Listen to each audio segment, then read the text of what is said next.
প্রথম স্ত্রী জীবিত থাকা অবস্থায় গোপনে আবার বিয়ে করছেন বা করতে যাচ্ছেন, তবে জেনে রাখুন এটি কোনো নৈতিক ভুল বলে গণ্য হবে না, এটি আইনত অপরাধ বলে গণ্য হবে। কারণ মুসলিম পারিবারিক অধ্যাদেশ ১৯৬১ এর ৬ ধারা অনুযায়ী কোনো ব্যক্তি বিদ্যমান বিবাহ চলাকালে সালিশ পরিষদের পূর্বানুমতি ছাড়া দ্বিতীয় বিয়ে করতে পারবে না, এবং অনুমতি ছাড়া এমন বিয়ে রেজিস্ট্রেশন যোগ্য নয়। দ্বিতীয় বিয়ে করতে হলে আপনাকে ইউনিয়ন পরিষদের চেয়ারম্যান বরাবর লিখিতভাবে আবেদন করতে হবে, যেখানে প্রথম স্ত্রীর সম্মতির কথা উল্লেখ থাকবে। এরপর চেয়ারম্যান আবেদনকারী ও প্রথম স্ত্রীর প্রতিনিধিদের নিয়ে সালিশ পরিষদ গঠন করবেন, এবং যদি বিয়েটি ন্যায়সঙ্গত ও প্রয়োজনীয় বলে মনে করেন তাহলেই অনুমতি দিতে পারেন।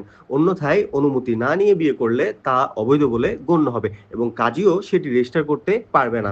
এমনটি ঘটলে আপনাকে প্রথম স্ত্রীকে তাৎক্ষণিক দেনমোহরের টাকা পরিশোধ করতে হবে এবং হতে পারে ১ বছরের কারাদণ্ড অথবা ১০,০০০ টাকা পর্যন্ত জরিমানা, অথবা উভয় একত্রে।